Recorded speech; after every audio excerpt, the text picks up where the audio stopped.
we talked about toys, some of the fun stuff that I've been able to experience in my life. And one of the big ones, as I mentioned in there, was the Aston Martin. And we're going to have a chance to show you a deep dive and take a look at one of the most beautiful cars I think I've ever seen and I've had the opportunity to purchase and be a part of, is the Aston Martin DBS 770 Ultimate. It is a limited edition. There's only 300 made in the world of the coupe. I believe it's 199 convertibles are made, but it was an invitation only car. It is a 5.2 liter twin turbo V12. It has an incredible 770 PS, which is UK speak for 759 horsepower, 900 newton meters of torque.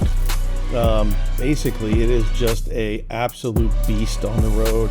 It sounds amazing.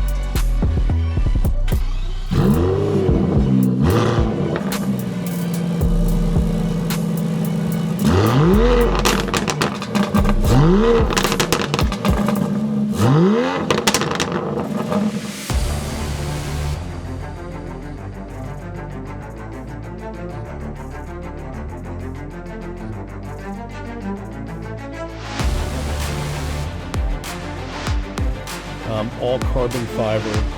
You'll be able to take a look at the outside of it, the inside of it.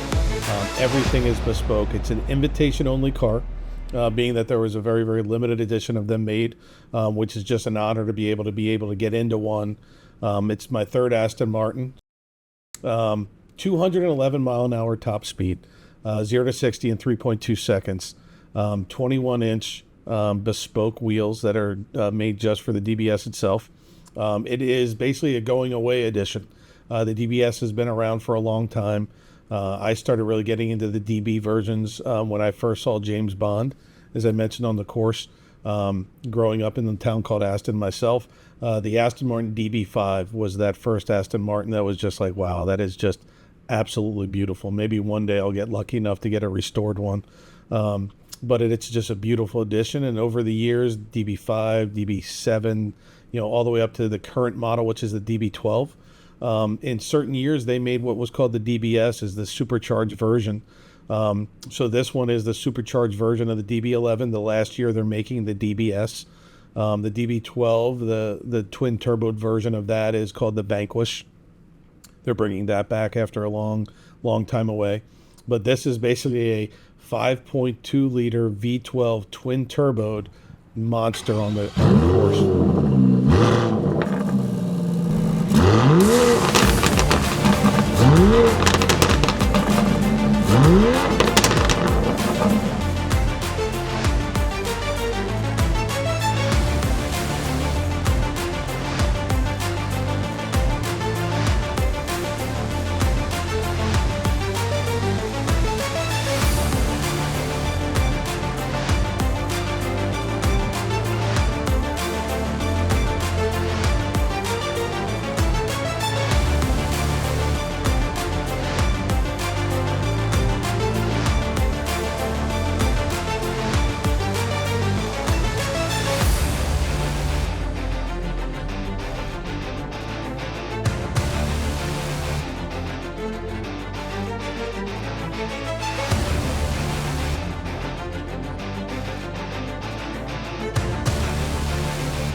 Everything is hand stitched. Everything is handmade. Aston Martin builds everything themselves. It's put together. You'll see the nameplate right on the front of the engine of someone who goes through and is the final inspection person that gets to go through and look at everything. It's run through what's called the Q by Aston Martin. which is basically their bespoke personalized program. Get to go in and you basically get to dictate everything: the color of the car, where the carbon fiber accents are coming out. You get to, detail the internal, the seats, the wood inlays that you'll see in the doors and around the console, all the leather that's wrapping everything, the suede that's kind of accenting along the inside and the outside of the roof lining.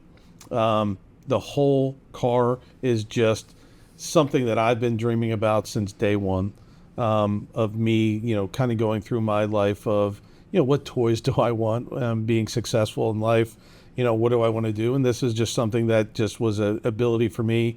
2023 Aston Martin, they came out and decided this was going to be the last year they're making the DBS. Yeah, I really, really wanted to get one, and I had the opportunity. Shout out to FC Kerbeck, Aston Martin. Being a customer of theirs for a while now, they were able to get me one, and it was something I just didn't think I'd have that opportunity.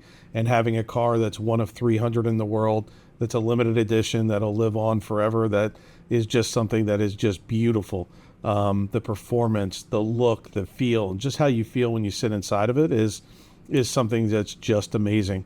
I think you're going to enjoy the walk around that we're going to do, the video that Devin was able to achieve in this, the intricate details of the engine work, the hood, the scoops, the side rails, the back, just all the aerodynamics that are coming in through the side windows that vent out the rear of the car itself. The exhaust, the quad exhaust, everything is just beautiful. So hopefully you enjoyed it as much as I do, taking a look at it, seeing it on the road, seeing it go through, some of the machinations. Hopefully you can hear some of the sounds that it gives off. It's quite loud. The popping gives you that kind of like really satisfying when you're just dropping the hammer on it. So it's something I don't have a lot of miles on it. I think it's 3 years old now. I think I have less than 1,000 miles, but every time I get in it, it's hard not to want to go just drive it all the time. But again, being what it is, it's more of a sentimental piece for me. That's not something I think's worth driving every day. It's something that is meant to be observed, something that's meant to be appreciated. One day I'll get it on the track to see, test out that. I don't know if we'll test out the full 211 mile an hour top end, but it's made to be out on the track. So that's what I want to do one day. But for right now, it's still, I would say, in the break-in period after we get a couple thousand miles on it. Years down the road, maybe we'll get it out on the track. But wanted to share with you folks. We got a lot of great feedback with the Batmobile, the Cybertruck wrap. So figure we give you insights into another toy, and maybe we'll do some other toys down the road in the future. So thanks, guys, for taking a look. But enjoy the car. Enjoy the sounds, the sights, and all the details. It's, like I said, just a dream come true for me, and something I've wanted for a long time. Mm-hmm.